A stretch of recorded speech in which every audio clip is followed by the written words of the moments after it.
it looks like the Apple personal assistant who shall not be named ruined my stream. So, sorry. Master volume down. Hopefully people will start filing back in. I'm so disappointed.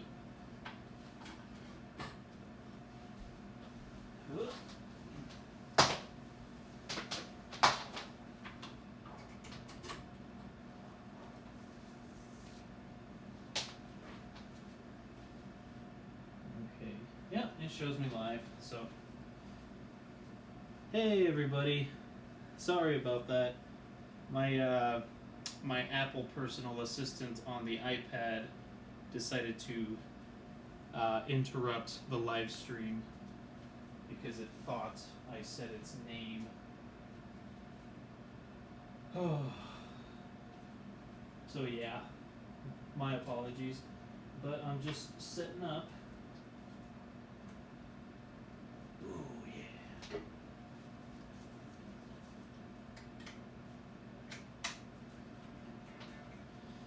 Okay. So,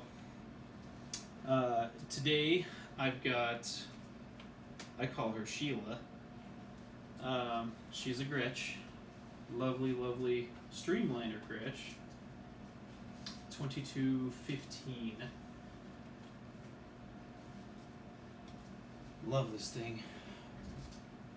Real quick, there it is. I'm going to do something kind of cool. Hopefully, I'm going to attach it to, where are you? Where's the app? Ah, there it is. So, I've got something called the Fret Zealot on this. And as you can kind of see already, it's lighting up.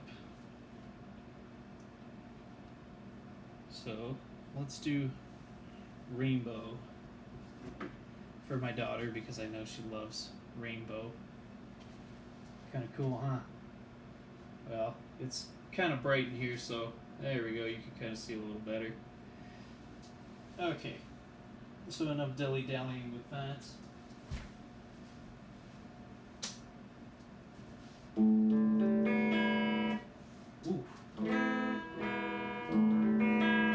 Ooh, hold on. Where did that tuner go? Just gonna do a quick tune because that, oof. This thing's been sitting in my downstairs, and it gets kind of cold down here. So it's only natural that this thing goes out of tune. Except I don't want. There we go. Hello. Oh. Cool. Well, I just attached it to this. Thanks. My dad just brought in a tuner.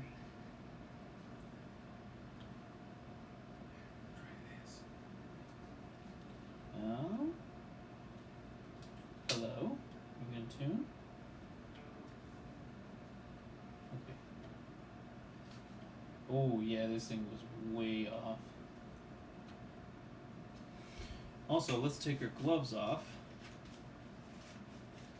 Because who plays with gloves?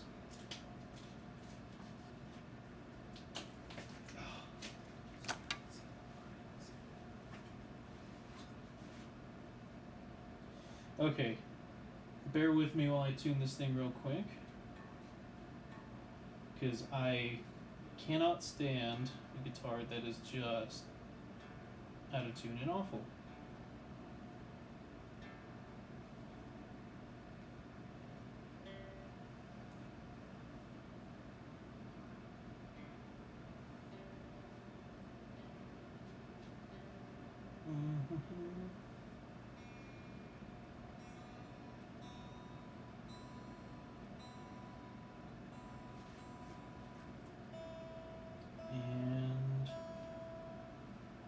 basically close enough. Okay.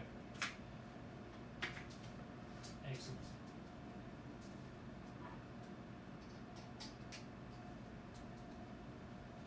Now I need the 9-volt power supply up here. Where did I put that? Oh.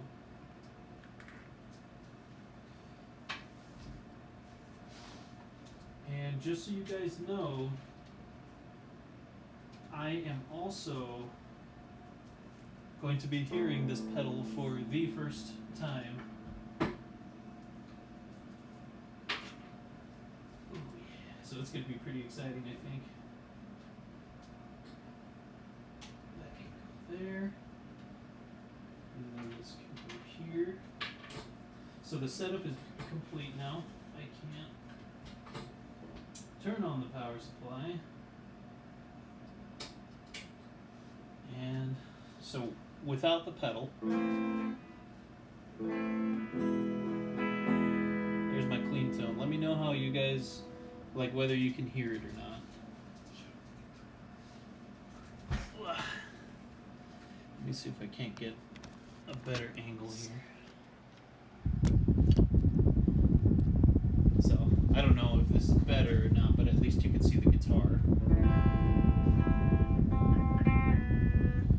So, right over here is the test platform. Let's go ahead and turn it on, and like I said, I have all the knobs down at 0.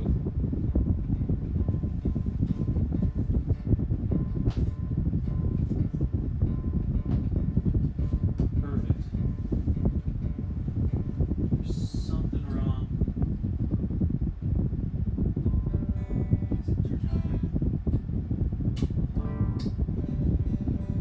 All right.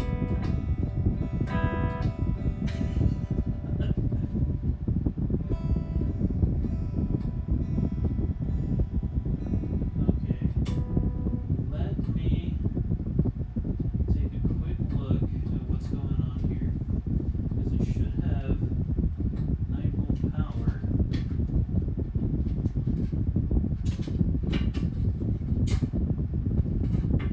Signal's bypassed just right. I probably,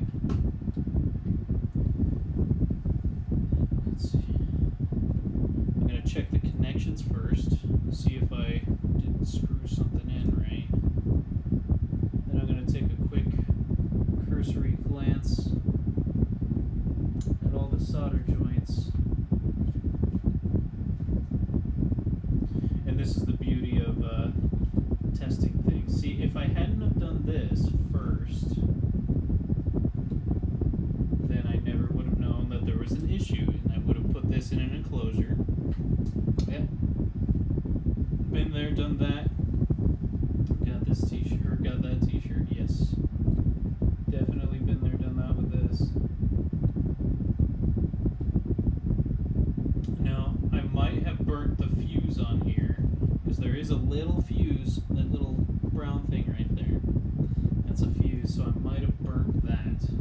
It is a possibility. I'm going to try connecting everything one more time. Let me see if this turns on. Yeah, that turns on, so it's supplying power. At least it should be.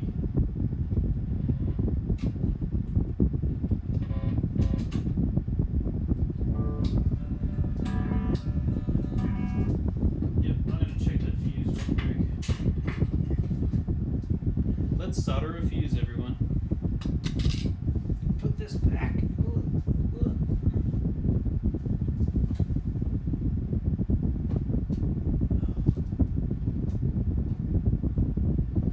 That fuse is there for the protection of the circuit, obviously. The protection of everything. So I may have accidentally burnt it.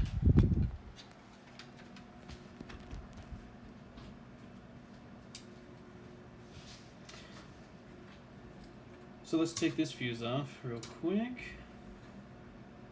I'm going to get some of that solder, the wick. Oh.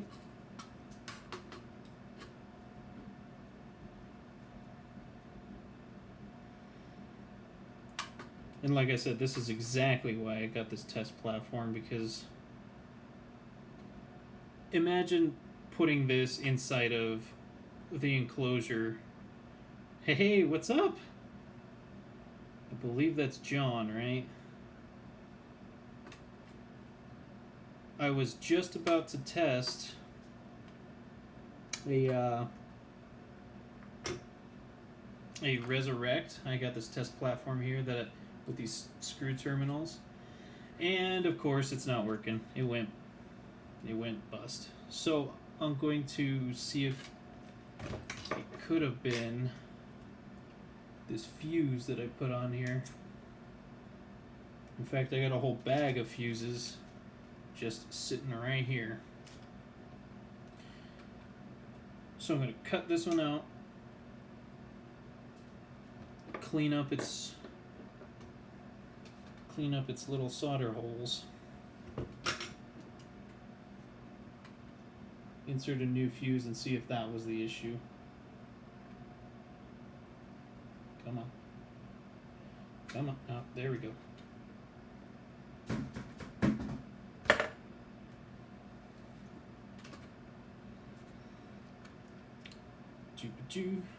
How's your night going, John?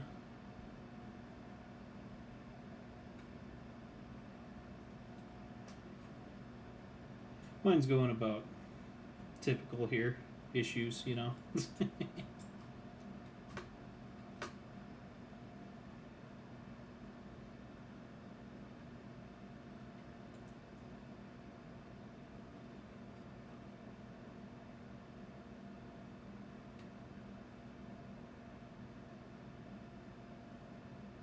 I got a bunch of wind noise when I moved the camera. I stepped in front of the fan, I bet.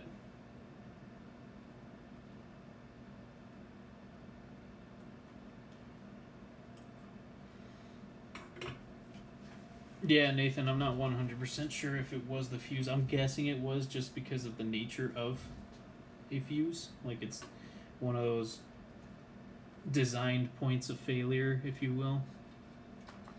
I'm going to need to put my gloves back on because I think I need some flux.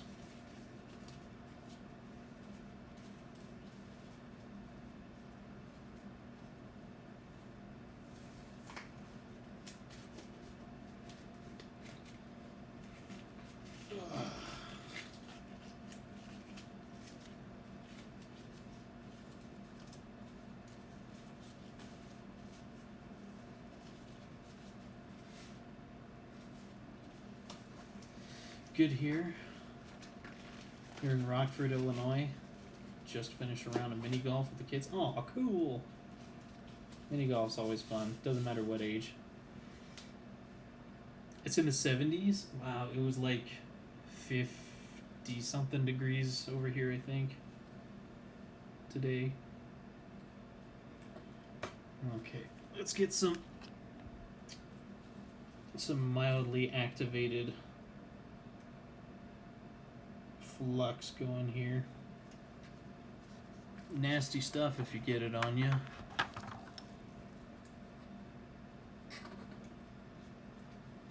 Not as bad as the RA. Oops.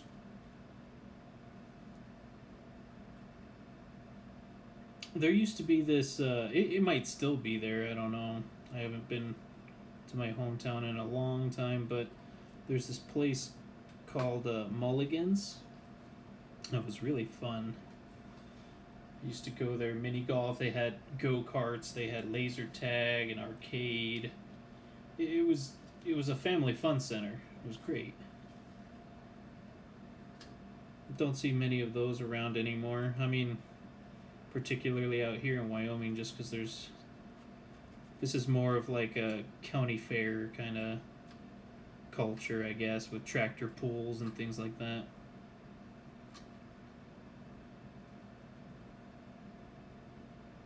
And so every year or so, they'd have like a county fair.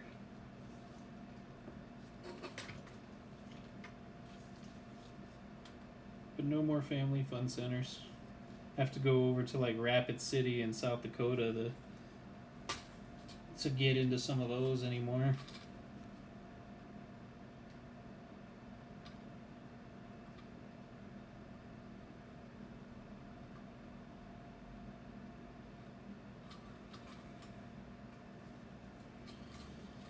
Oh, come on. I'm trying to pull out this little bit of this leg that got stuck in there. There we go. Ow, that was hot.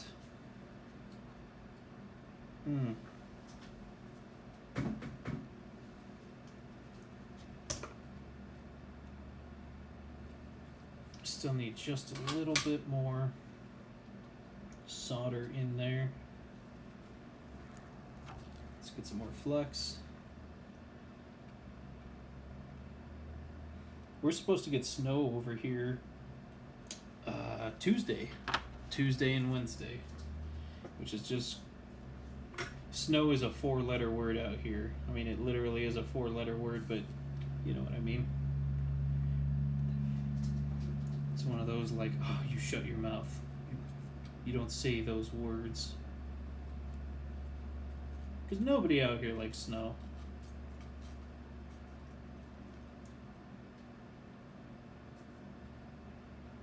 Where I did grow up in Southern California, though, that like snow really was kind of this mythical thing, just because we never really got inclement weather over there. And just because the mountains surrounding us on either side, the east and the west,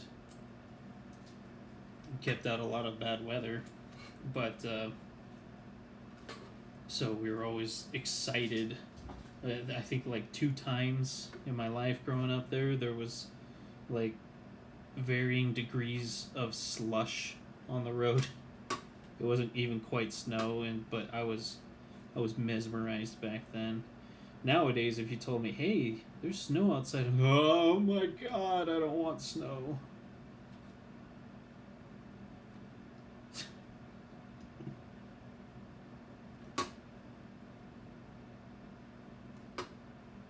The way that my house sits in the cul-de-sac where I'm at too, the wind is channeled to go in front of my garage,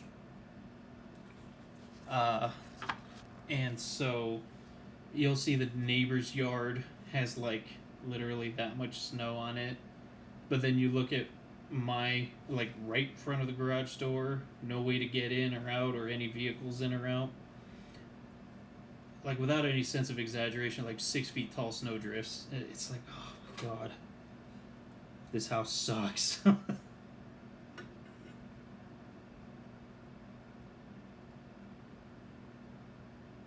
Okay, yep, that's a good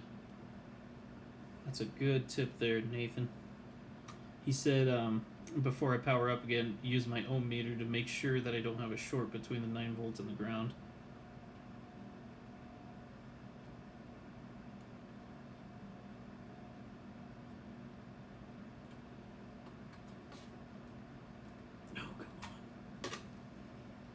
Man, I am just having so much trouble getting this last tiny bit of solder out of this joint hole. Yeah, I do need a snow fence. I've tried a couple different things, but the wind out here is also very, very, very bad. Like a typical day, just a light breeze out here is, 45-mile-an-hour winds. And that's like daily. Because there are no trees out here. There are absolutely no trees whatsoever. I just can't get the solder out. So I'm going to try something else. So yeah, if I put up a fence of any kind, I will also run the risk of that fence just flying somewhere.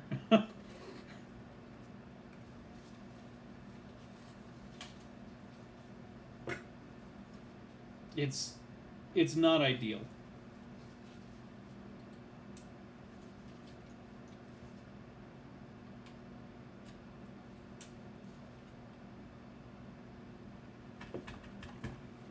That was much better.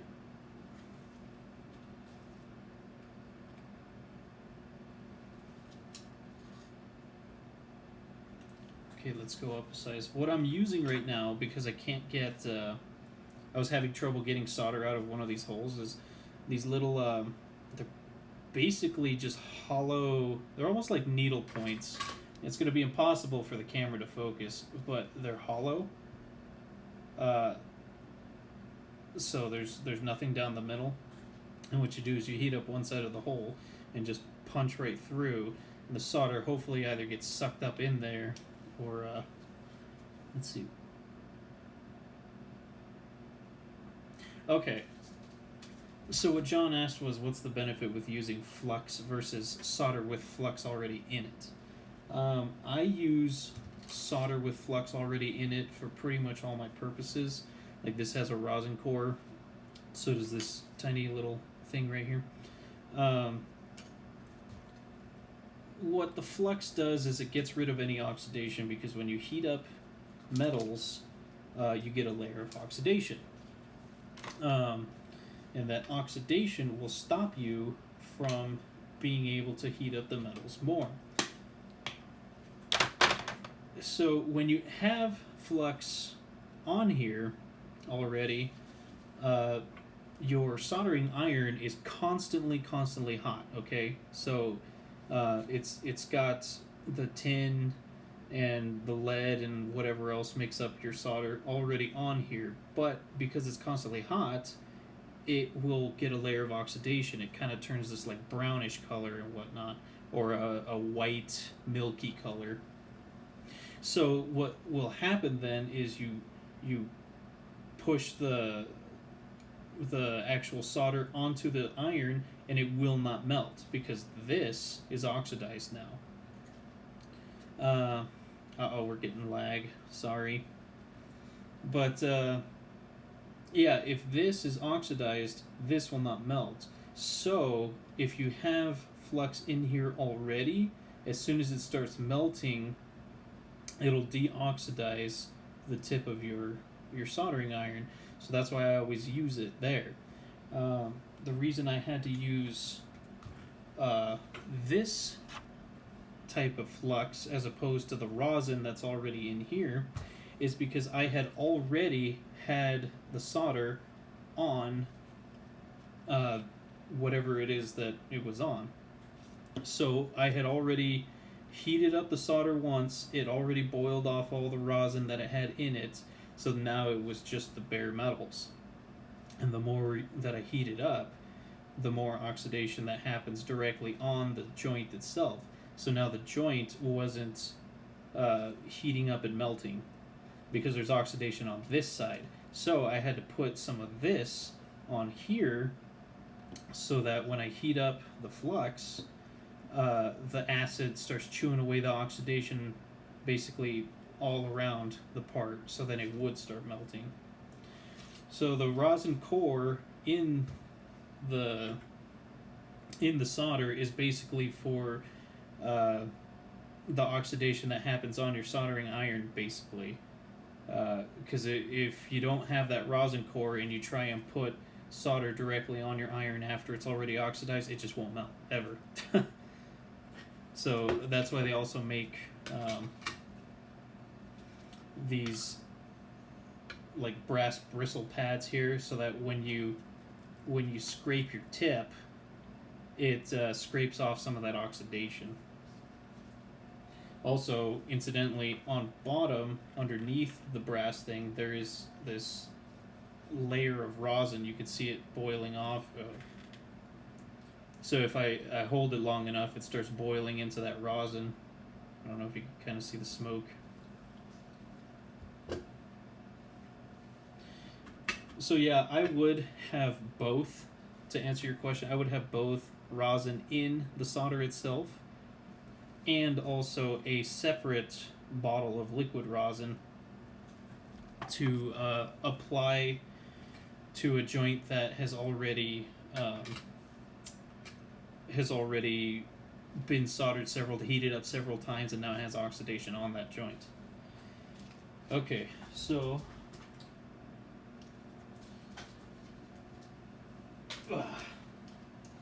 let's get a good old voltmeter. The multimeter, rather.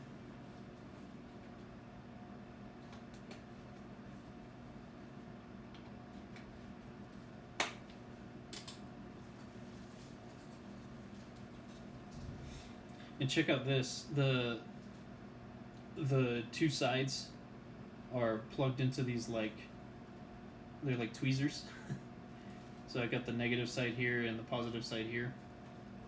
So this makes things super easy to test.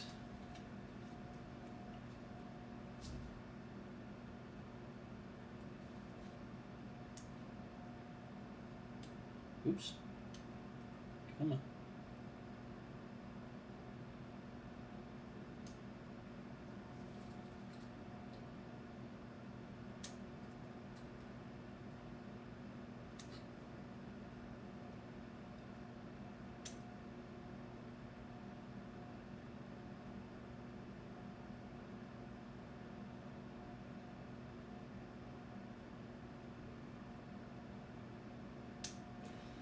Okay.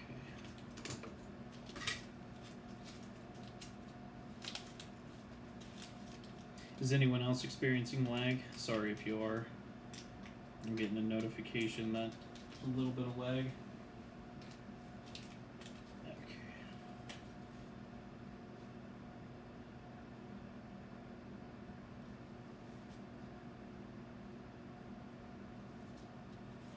Sometimes I don't know if it's on my end or somebody else's end. Let's go ahead and put this back in there. This time I'm not going to solder it. I'm just going to have it sit there because I think that's okay. No lag. It was Twitch. Okay, so I changed out the fuse. You had to restart the app like 2 or 3 times. Bummer. I hate that. So let's get back over here. Let's see if I can't prop you up a little bit better. There's the guitar in the back. Oh yeah. Okay. So let's see if I can get this to work this time.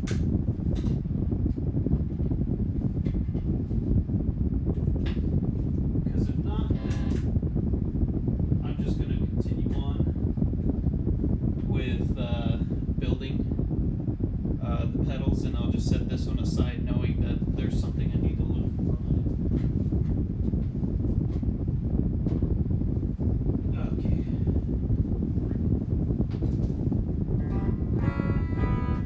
So it's bypassed right now.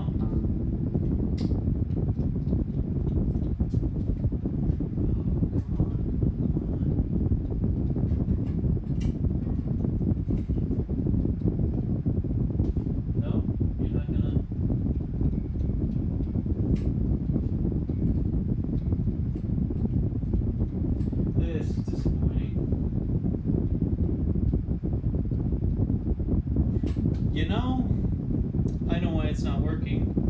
I am a humongous dummy. Nathan, get ready with your been there, done that t-shirt, because I forgot to put the chips in there, the TL072s. Oh, pardon me. Excuse me. It's no wonder it wouldn't work. It's, boy, talk about rookie mistakes. Oh, turn the fan off. I'm sorry. I'm sorry. Yeah, okay. Is the wind tunnel sound good now?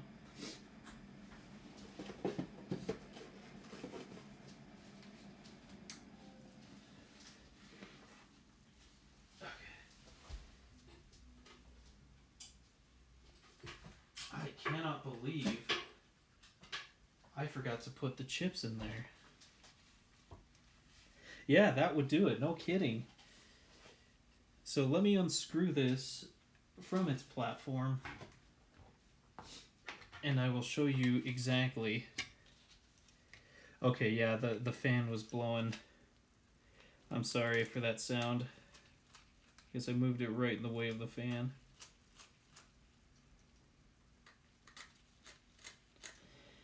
So let's unscrew these.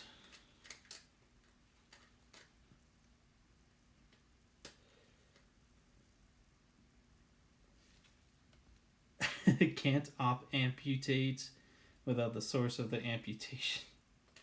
The op amputation. I like the op amputation. Holy cow. Maybe I should cut this part of my hair off so I don't make so many blonde mistakes. My apologies to any blondes out there. You've done that with kit builds before? Man, see, I didn't put the chips in there. See, here they are. Whole slew of them.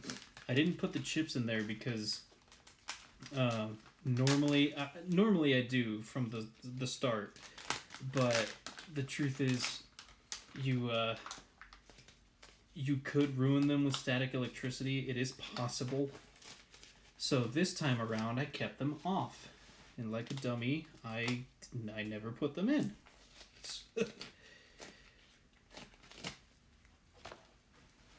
Because I was just thinking right now, like, okay, this thing is still not working. What is the most likely component to fail? Well, it is the chip. And then I thought, oh, I never put any in. Fantastic. So let me quickly shove some of these in here. It requires 3 of them. And if it's still not working, then I know that more likely than not, one of the chips I just put in here was bad. So again, I would start swapping out some of the chips. So there's one. Holy cow, what a rookie mistake.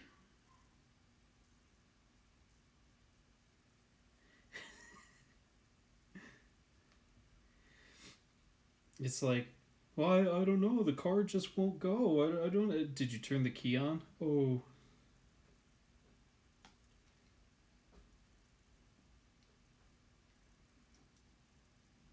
Is it in park? Come on. I need you to slot yourself appropriately here. There we go. My God, I can't. I'm so upset at myself.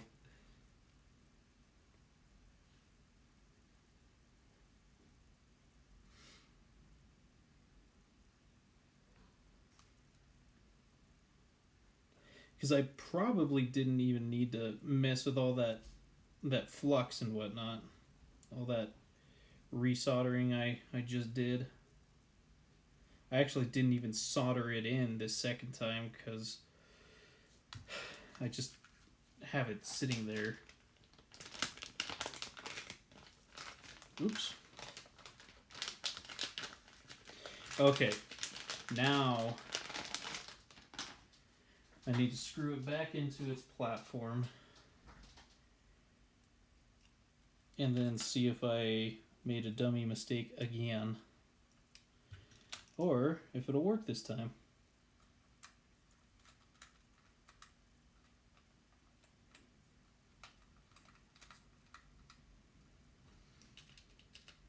Okay. Promising so far.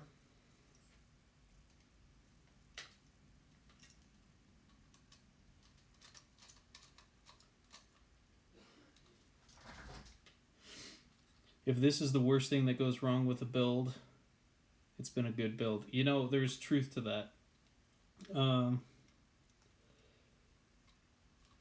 You gotta know how to troubleshoot stuff like this, because immediately my thought went to, okay, if it's got ICs, then that's probably the first thing to look at, see if one of those was bad. But if it's not one of those, then you're gonna have to do a lot of searching, and that makes it a rough time.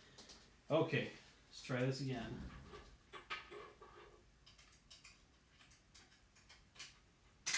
Plug that in,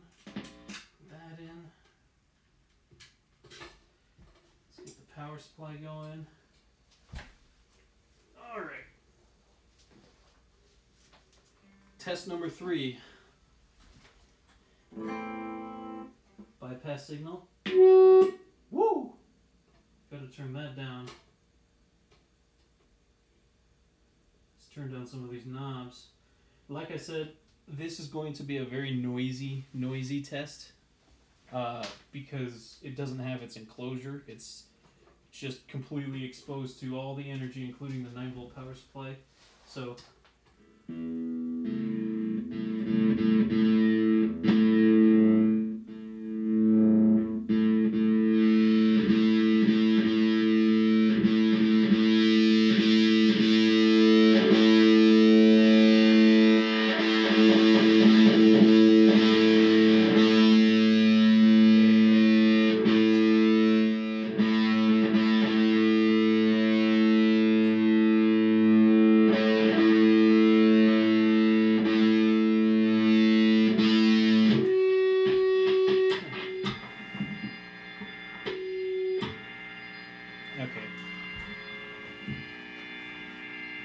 let's get a pick. Hopefully it's not too terribly noisy for you guys. But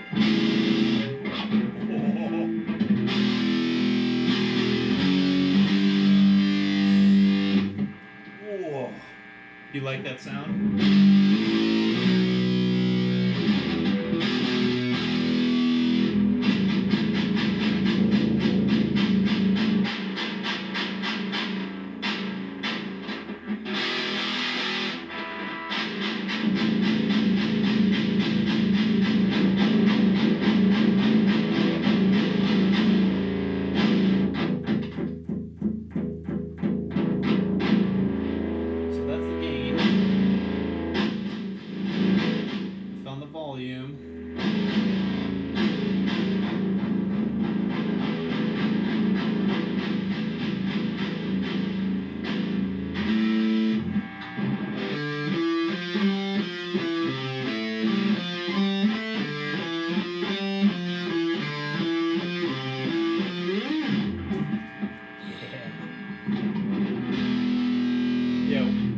Does it chug?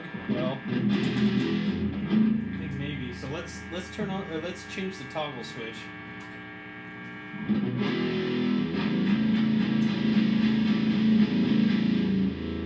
So this is, in this setting where it's at, is more the American brighter sound, and then when I switch it over, it's going to be the more British darker metal. So American first, then the British darker.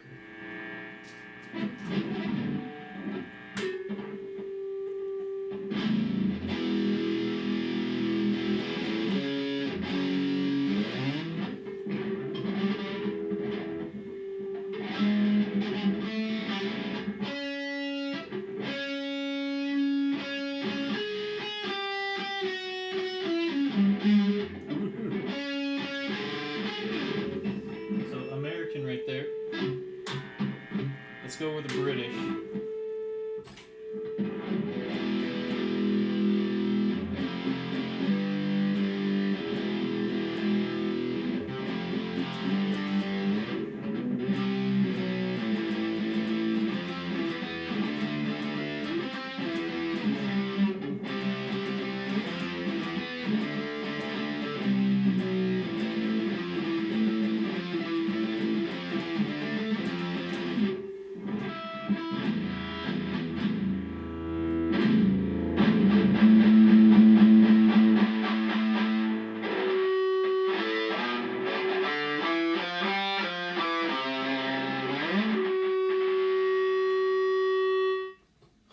God, that thing's noisy. Dual rectifier. Okay. So, first initial thoughts. What was that noise? Oh. First initial thoughts. It chugs. I think it'll chug. I have a feeling this thing can get real loud.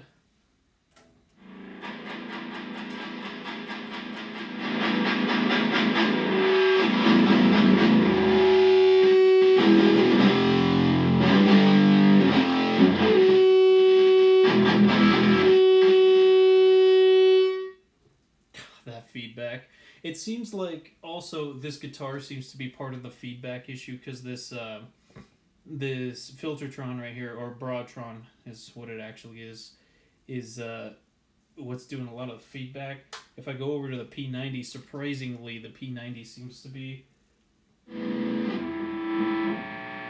have less of that feedback. So, but you don't play. Well, I mean you can, but you don't generally play this kind of an amp in a box on your neck pickup. So, yeah, I like it. I think this thing's gonna be killer.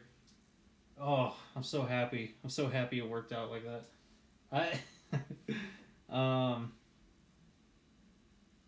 Yeah, I really like that American side too. I don't know. I've just been in this real kick with having kind of highs.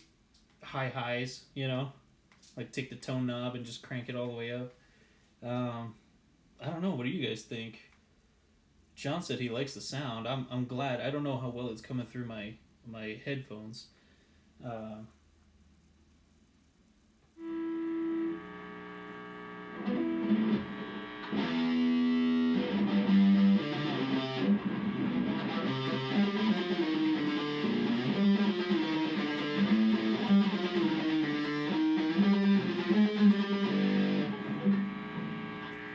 British. Yeah, more body on the British side, definitely. But again, I'm also on the neck pickup.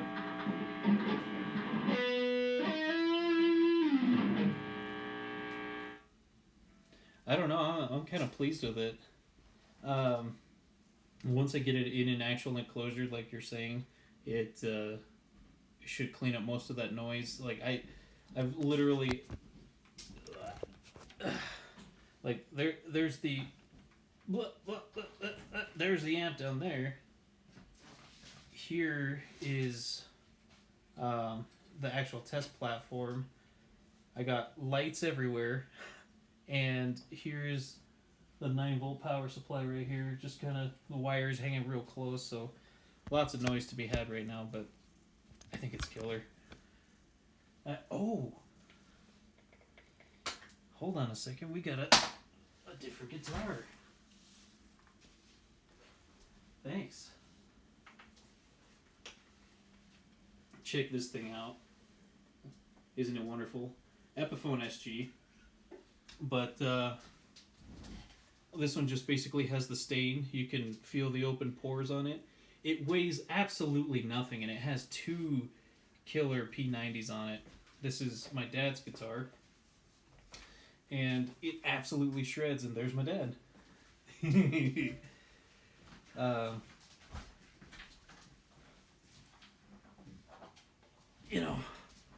My name is George Reza, but he is the actual George Reza.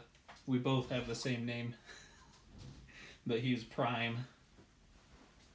Okay, so let's see how noisy this is going to be with this guitar. Noisy, but not as noisy. It's usable.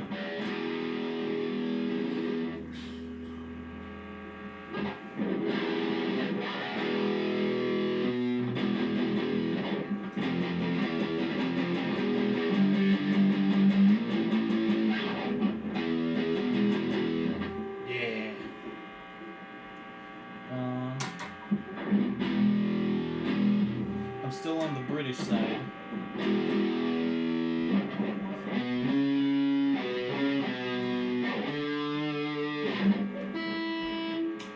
American side. British.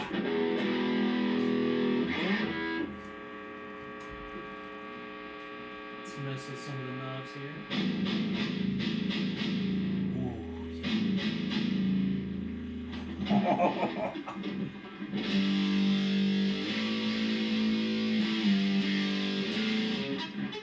Oh, this thing sounds killer. Oh, the Stormtrooper is about to make an appearance.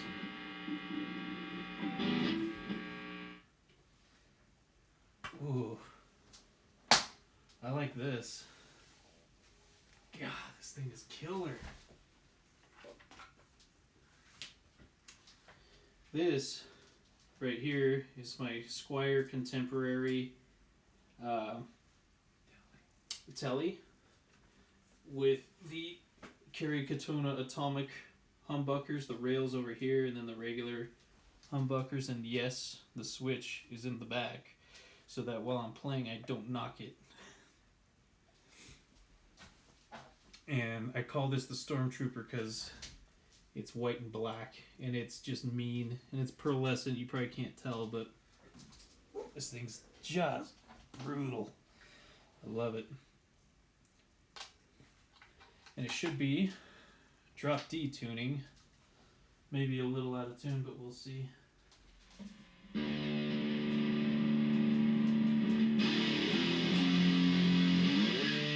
Just a little out of tune.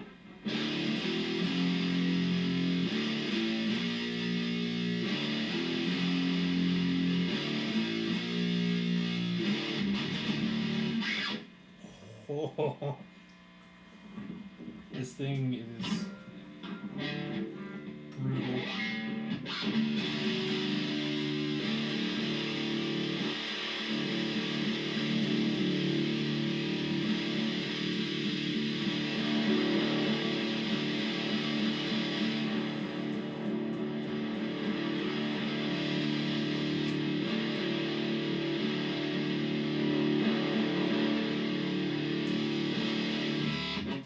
Woo!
Well, thanks. I think it rocks too. That was the British side where I did that Ariel's song from oh my god, System of a Down. That was the British side. That's the American side. I think I like the American side better. I've been in this, like I said, real like crank up the treble kind of mood lately.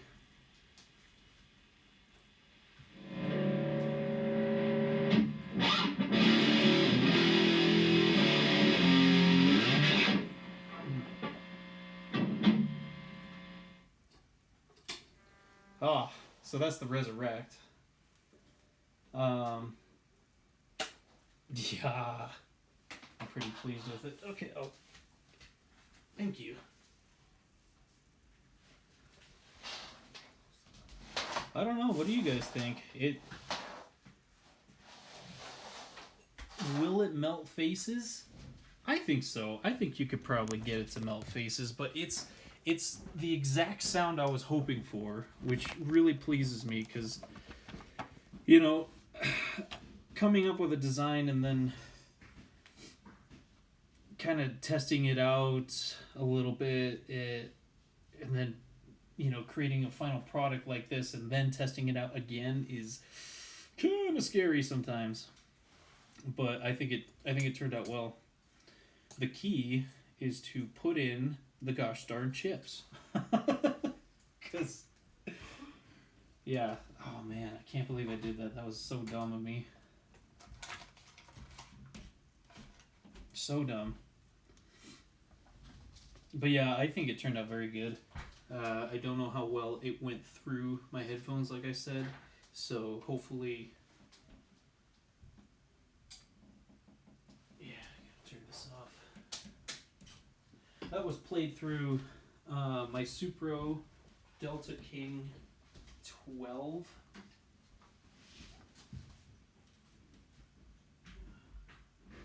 Oh, you're coming back? No, I was gonna do exactly that. Oh, You're not done, are you? no. That was played through my Supro Delta King 12. Really good amp. It looks awesome too. Very vintage. God, that makes me so happy. When I couldn't figure out why it wasn't working, just all the soul drained out of me. I'm like, oh no, I'm gonna have to figure out what's going on. But no, it worked out. Loud and gainy, just like it should be. I would agree. Definitely gonna have to play with the knobs a little bit once I get more of these done. Definitely gonna test each one, see how close everything sounds. Then I'll need to go back and listen to. Okay, there we go. I'll have to go back and listen to examples of a Mesa Boogie and see just how close the final product got to it. Hopefully my terrible playing didn't upset anybody. I have a lot of performance anxiety, and so it's like I can noodle around and sound kind of half decent for just hours on end, and then when I have to play in front of somebody else, it's like all that just goes out the window. But yeah, I'm totally happy with that. So let's make some more.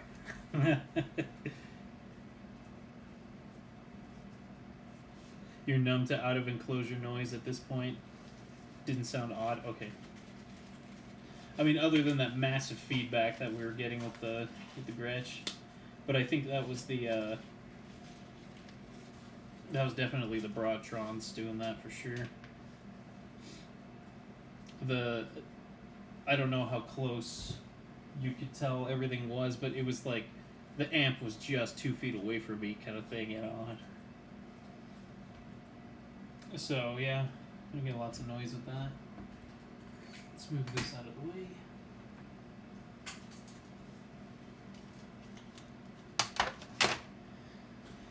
Okay. Another one.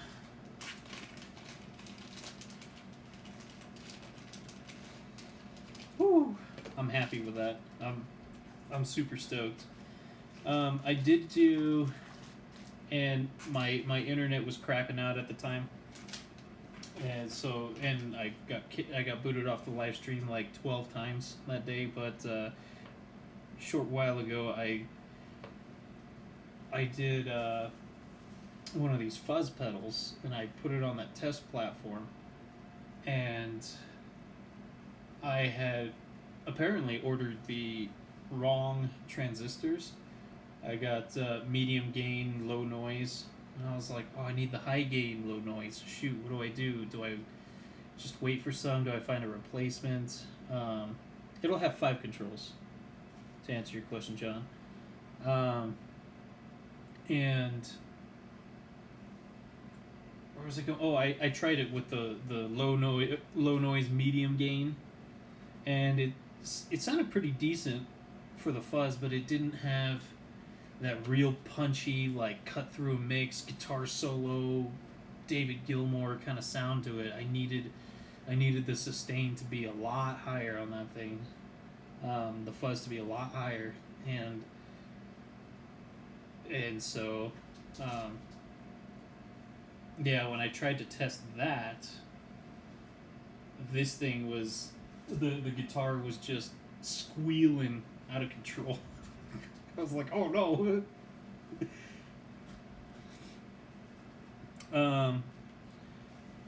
So yeah, it should have 5 controls. Off the top of my head,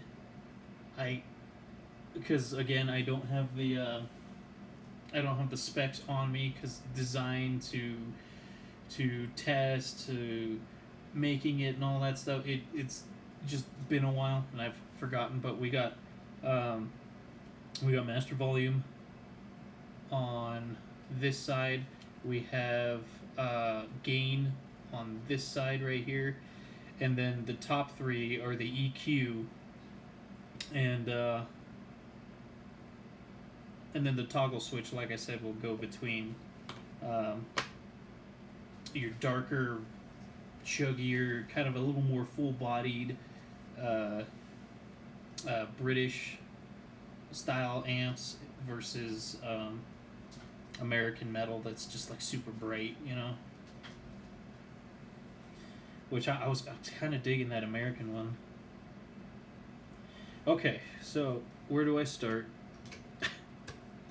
I need to get going again. I'm still super jazzed.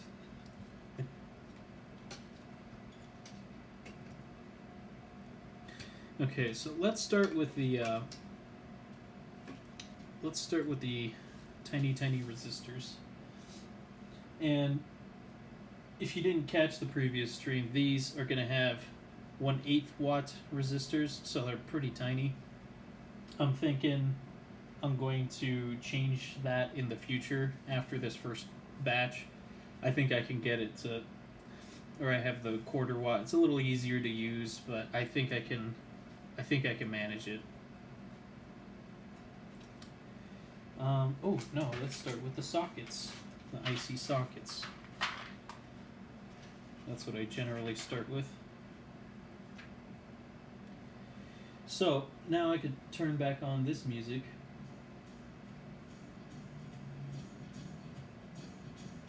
And again, that music is Nick Johnston. He owns all his music. Really great guitar player. I recommend watching some of his stuff on YouTube. He's got a few videos on YouTube, but he's got all his albums on YouTube. Really good stuff. I particularly like the album Wide Eyes in the Dark. It seems kind of like a conceptual album. There are no words, but there's definitely this feel he's got going for it. You've only ever used 1/8 watt? No, it shouldn't affect the sound. Not unless you are dealing with signals that are so big that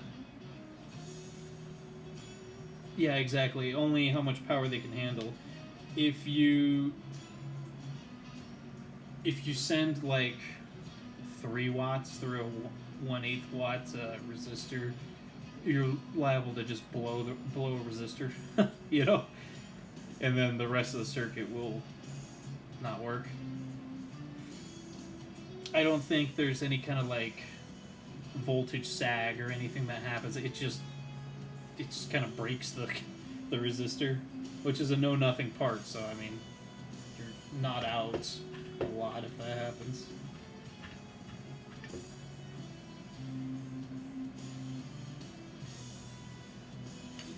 So let's get these sockets put in. Again, I have to do this off camera just because I'm using gravity to help with this. Once I start the soldering on the sockets, then I can put it up on here where you guys can see it. Nope, need more solder. Come on. There we go.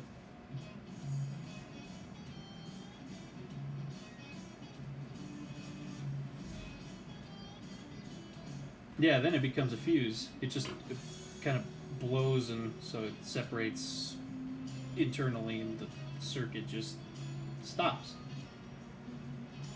Or the signal, I should say.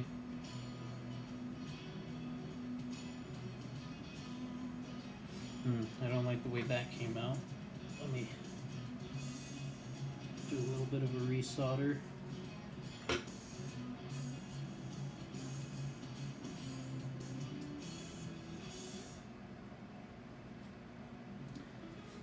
Okay.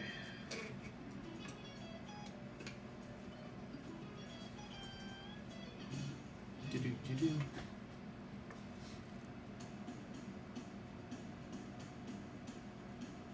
This song is from his White Eyes in the Dark album. I believe it's called Gemini. The song.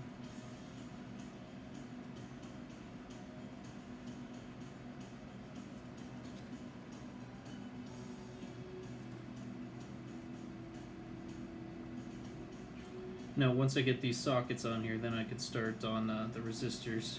And as per usual, I start with the lowest value resistors and work my way up. The only reason why I do that is so that I can keep track of what I've done already and what I need to do next in case I get distracted and don't notice. Most components run on smoke. You let the smoke out and they stop working. I love that. I love that, Nathan. That should be on a shirt.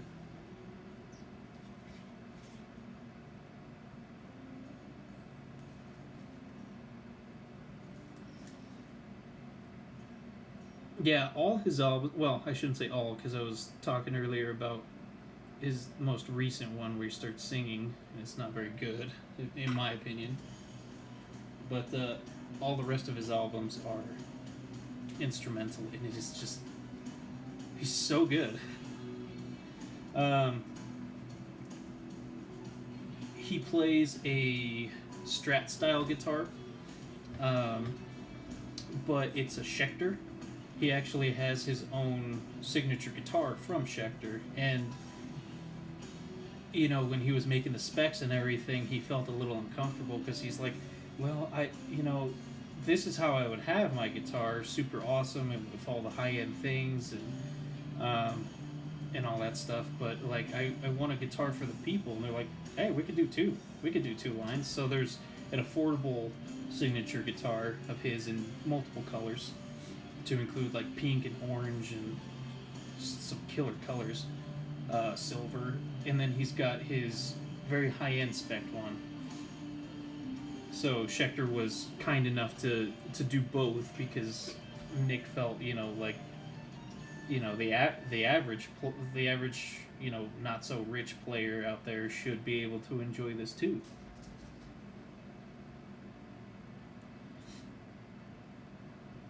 Okay. So let's start with 1K resistors.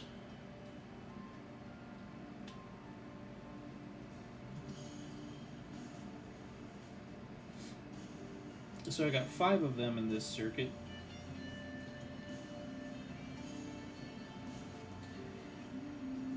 And again, I like to call this part the Where's Waldo portion.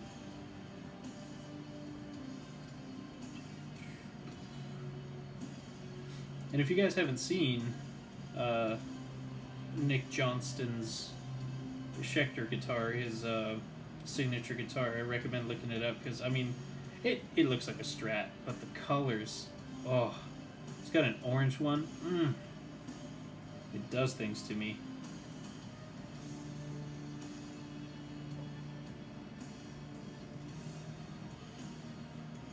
Oh, yeah.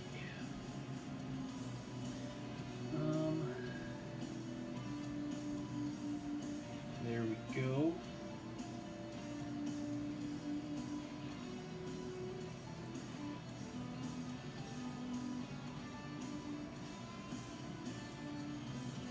And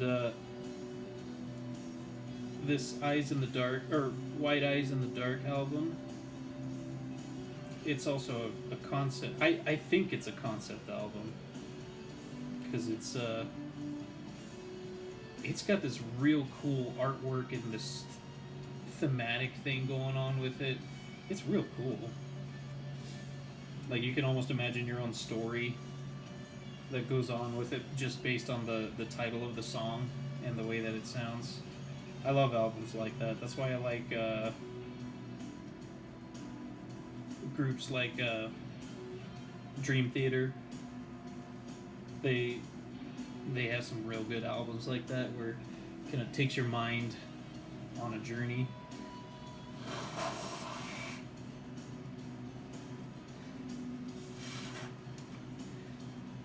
Oh, John, my dude. If you're able to go to your local friendly guitar store and pick up a Schecter, I would do it. It was the very first guitar brand that I ever had. So, I mean, there's a bit of that nostalgia factor and, and whatnot. But, genuinely, they are really good. Especially for the price. They kind of have a whoopsie doodle. I don't want to solder onto the actual apparatus. Okay. They kind of have this vibe of like being, like hard rock metal guitars, which there's definitely that vibe there.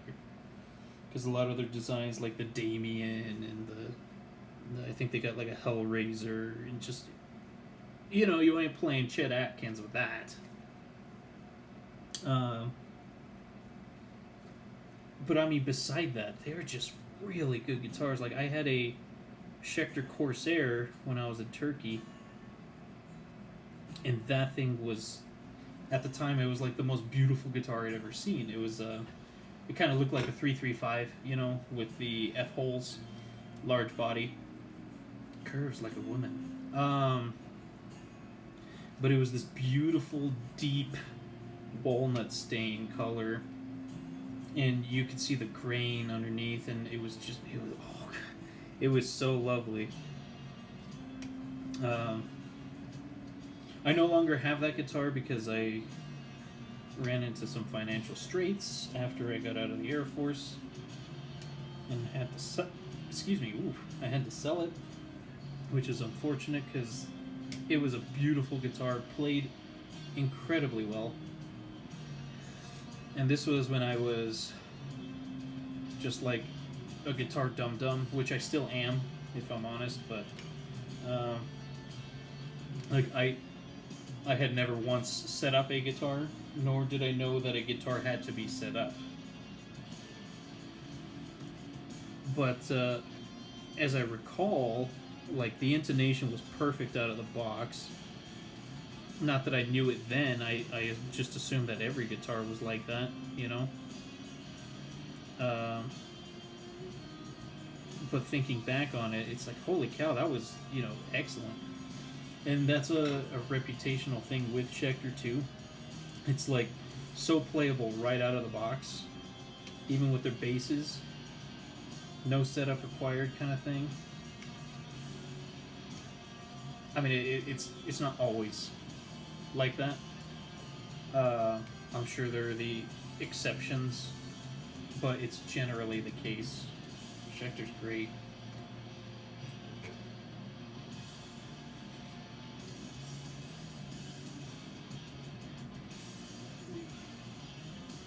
So 4.7K, I got a couple of these in here.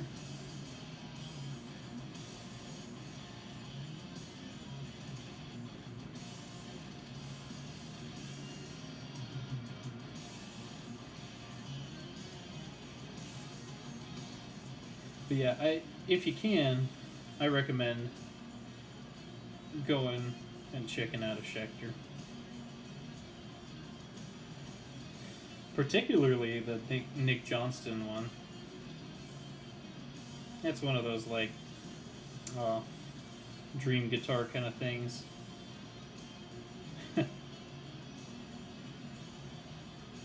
It's like, if I just had it, a couple extra $1,000 flowing around.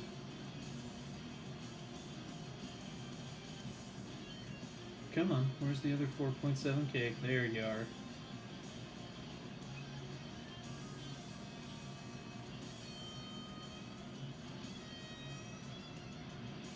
I could probably do the next one also. 10K. Got 6 of these puppies on here.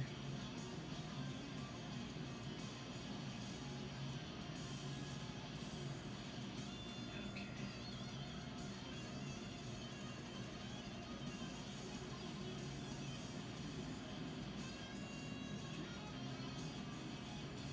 Alright.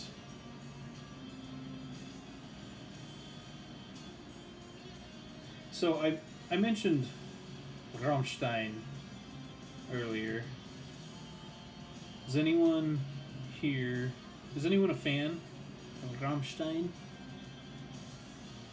You're looking at the Pete Townsend model telly style Schecter about a week ago, but didn't take it down and try it. Now I wish I would have. Well, I mean, if it's still there, go for it. Although you're out of town, aren't you? But yeah, I would recommend it. Any Rammstein fans out there? It's always hard for me to roll the German R's because it, like in Spanish, you roll the R's with your tongue. But in German, you roll the R's in the back of your throat. So it's more like a Rammstein. So it's always a little harder for me to get used to rolling the R's.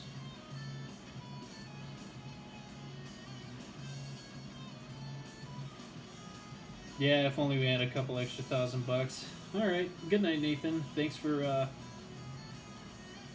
stopping by. I know you're in New York, so it's way later over there than over here. So see you, buddy. But yeah, when I was in high school, ich habe 4 Jahre in Deutsch studiert. Aber ich habe alles vergessen. And for those of you who don't understand German, I hopefully properly said I took 4 years of German, but I'm starting to forget it all. Because I just... When do I use it? Hasta la pasta, Nathan.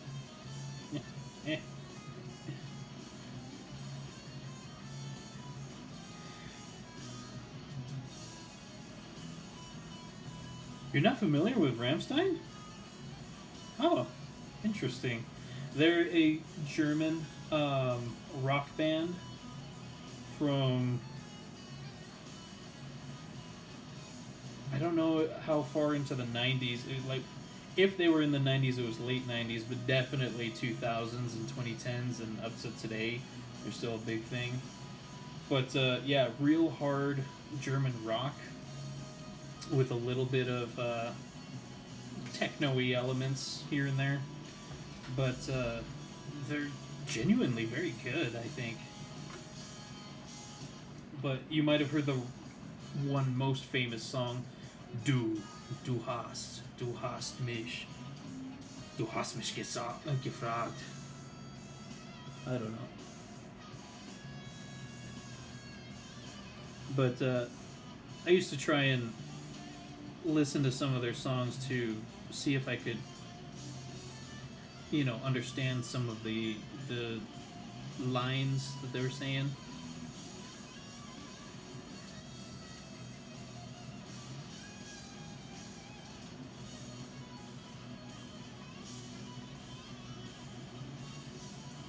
Anyway, I bring up Rammstein, or at least I brought them up earlier because they were also one of those bands that I believe use the Mesa Boogie because it's very much that kind of sound.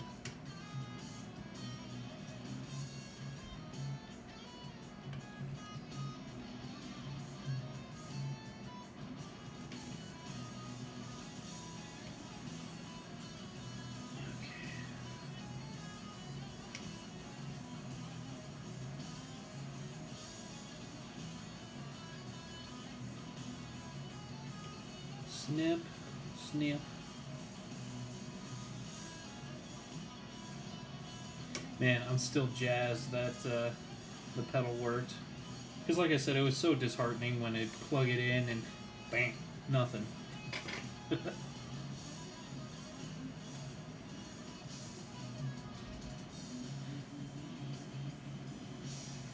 Stick to pedals, please. Singing isn't my forte. Yes, I know that. That's for sure. No lies detected here.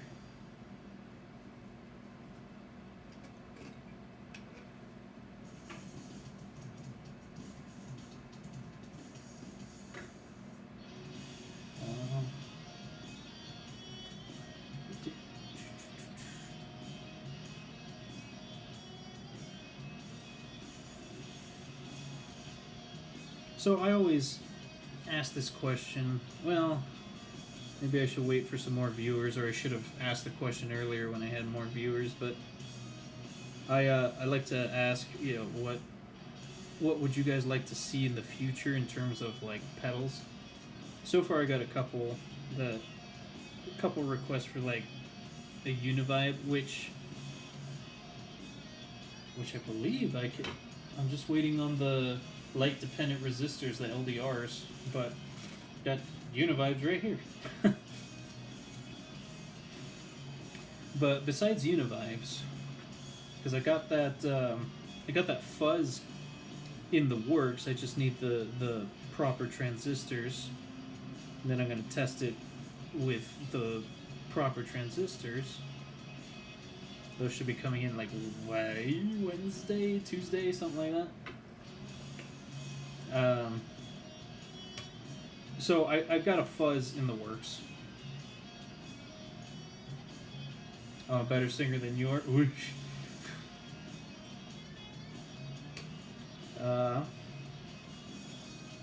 Any musical skill you have is with your fingers. Well, I don't even have that, so. So I got fuzz, the dual rectifier, Univibe in the works. I even have a tube screamer pedal that I'm going to try out. It's kind of comparable to the plumes, the Earthquaker Devices plumes, because it's going to have a toggle switch just like that one to switch the different types of clipping modes. It's somewhere in this pile of circuit boards. I've also got more of my reservoirs, the real haunting reverb.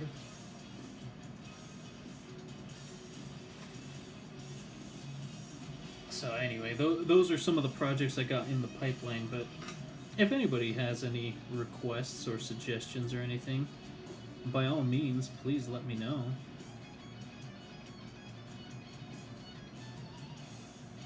I may or may not be able to bend backwards and make something happen. Don't read into that. Your skill is only with your ears?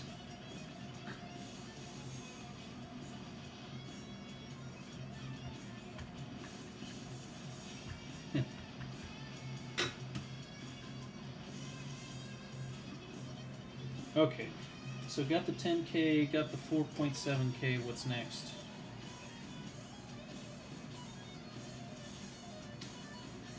$33K.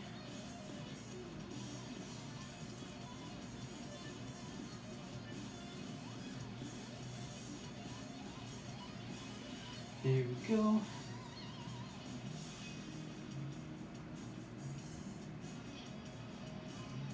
Come on. Sometimes it's hard to pick things up with gloves. I'll tell you what, anyone can sing better than me, so 33K. Oh, where are you? Oh, they're both over here.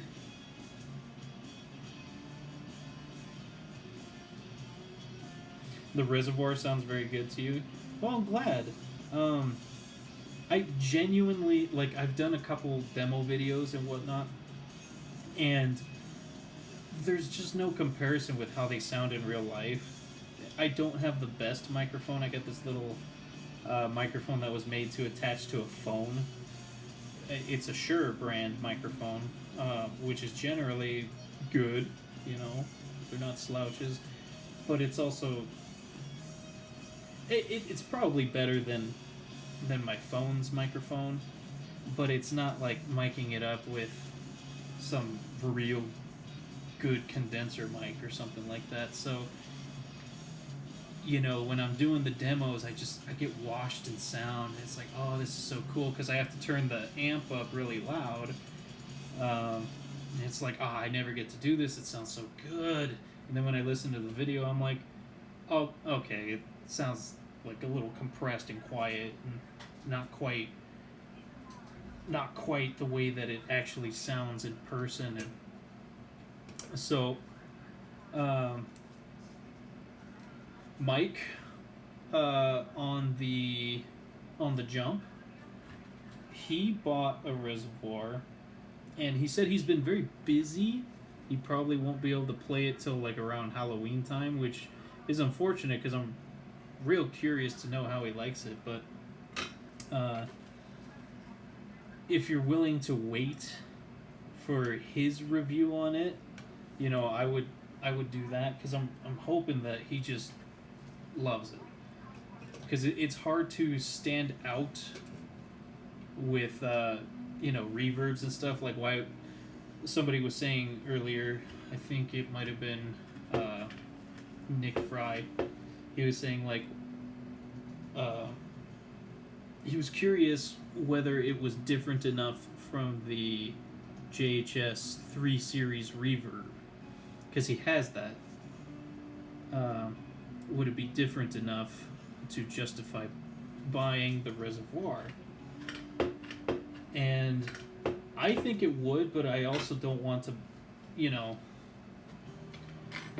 I don't want to be too salesmanshipy and like push something on him that ultimately maybe it's not that different enough for him. So I want others to come out with the reviews.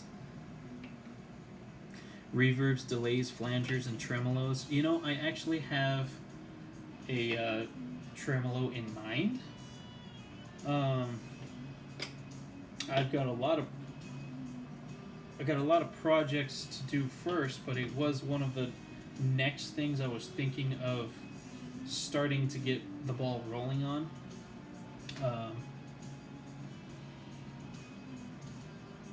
Flangers, I've thought about it. I don't know where to go with those. You know, that's going to take quite a lot of research on my end, because I don't know where to go. The phasers, flangers, all those things are still they're like in the same group of like I'm not sure where to go with those. Phaser with a lot of control would be very cool, like 2-stage, 4-stage. Control of the waveforms. A lot of phasers keep it simple, which is cool sometimes, but there's a lot of potential for more. If I did anything like that, I would probably go the route of like, oh, wait a minute. Oh, that should be good. I would probably go the route of Walrus Audio did, although those guys are just really killing it with chorus, flanger, vibrato, all those things. Because like you look at the Julia or Juliana, it's a chorus, but it's got the, what is it, DVC knob. So on one side it's all dry signal, and then you get closer to the vibrato side, and then when you go past vibrato you start getting into the chorus side, and it's brilliant. It sounds so good. And so like I would have to do something. Oh, my headphones just decided to connect for some reason. Like I would have to do something better or different, you know? It'd be hard to, because They just make real cool stuff. They're what is it? Is it a phaser? It might be a phaser, but the Lillian by Walrus Audio is kind of the same thing as the Julia or Juliana, except with phase.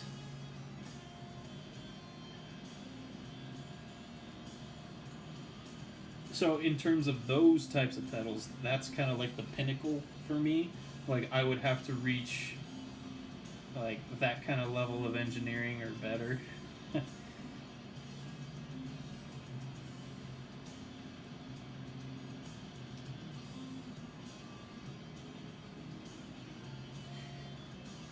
Which, you know, who knows, maybe I'll eventually get there, but at the moment I'll have to do a lot of thinking on it. Walrus is awesome, and you know what? It's not just their modulation pedals, which are, in my mind, pretty renowned.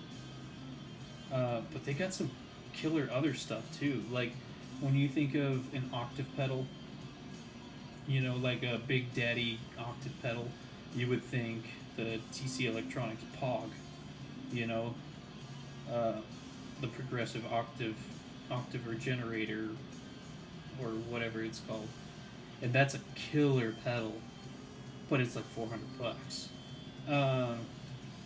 Walrus Audio also makes a super killer octave pedal, the likes of which are with the POG or the POG 2. It's called the oh boy, I don't remember what it's called, but it's got a big eyeball as its kind of art on it. It's not the Insider or something like that, but it's got a big eyeball. Kind of get like vibes of like, I don't know, the Illuminati or something. But yeah, Walrus makes really good pedals. They've got that Genius.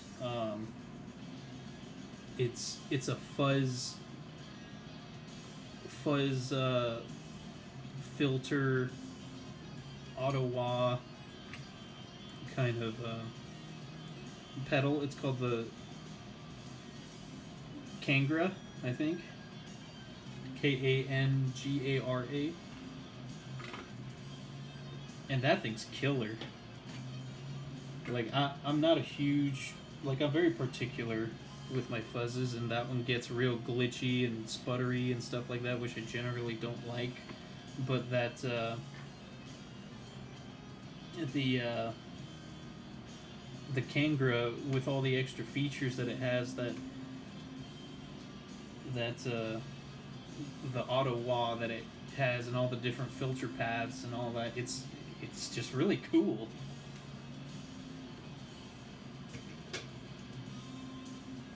I think you're right. Larry might have posted something about that one. Good old Larry.